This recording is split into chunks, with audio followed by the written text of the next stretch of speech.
STX adalah kunci.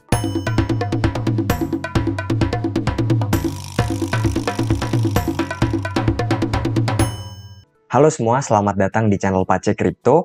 Hari ini saya akan membahas satu project terkait Bitcoin DeFi, salah satu naratif yang saya paling bullish sekali untuk bull run kali ini, dan saya sekarang mau ubah pikiran saya terkait STX ini kawan-kawan.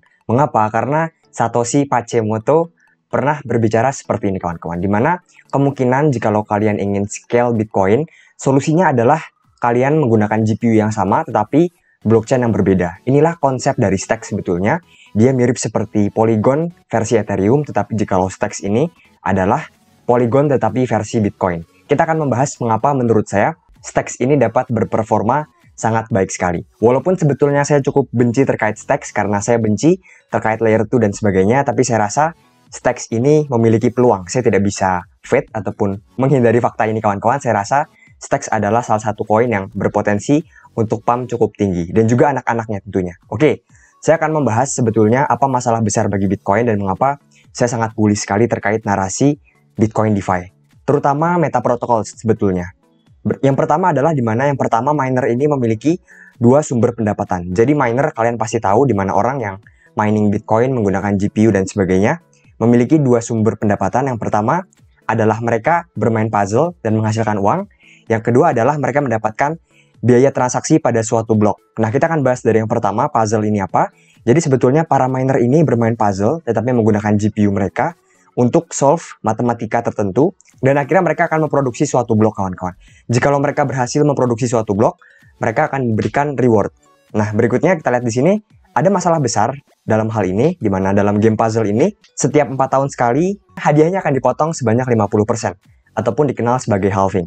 Nah, ini merupakan satu hal yang buruk untuk jangka panjang Bitcoin, karena jikalau nanti hadiah untuk bermain puzzle dikurangi terus-menerus hingga menuju 0, maka minat orang ataupun hasrat orang bermain puzzle tersebut ada kemungkinan berkurang.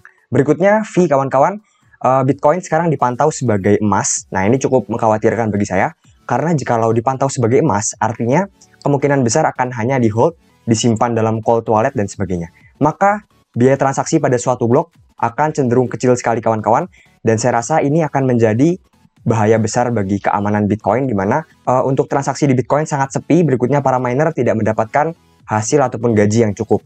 Karena apa? Karena para miner ini harus membayar listrik dan sebagainya untuk GPU dan sebagainya. Nah, apabila biaya listrik lebih rendah daripada pendapatan mereka, lalu apa kira-kira logika orang ingin mining Bitcoin? Tidak ada ya kawan-kawan. Saya rasa ini merupakan ancaman bagi Bitcoin. Nah, berikutnya ada landscape dari Bitcoin DeFi ini sebetulnya. Yang pertama adalah layer 2. Mungkin kalian semua cukup tahu ada Satoshi VM, berikutnya ada Merlin yang sekarang sedang hype dan sebagainya. Berikutnya ada meta protokol, sebetulnya ini adalah sesuatu yang paling saya bullish walaupun masih berbentuk abstrak ya. Yang terakhir adalah sidechain, ini mirip seperti Polygon dan saya rasa ini baru ada di Stacks ya untuk sekarang ya. Oke, sekarang kita akan masuk ke dalam pacemologi, di mana ini sebetulnya cocokologi ya.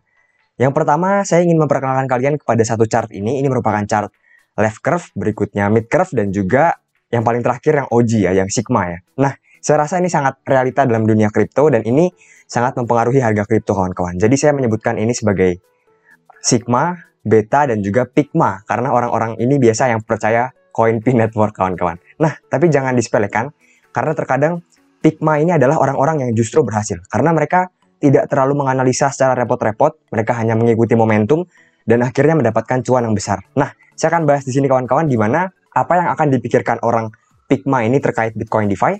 Yang pertama dia akan bilang, wow, ada DeFi di Bitcoin. Berikutnya dia akan cek coin market cap, dan dia akan lihat kira-kira top 50, top 40, top 30, mana kira-kira koin yang memiliki tag Bitcoin DeFi. Jawabannya adalah Stacks. Jadi dia merupakan koin yang paling sudah dilihat orang-orang, semua orang sudah aware kehadiran token ini, dan memang sudah di backup juga oleh banyak sekali institusi kawan-kawan. Jadi saya rasa Stacks ini untuk para left curve akan sangat disukai sekali.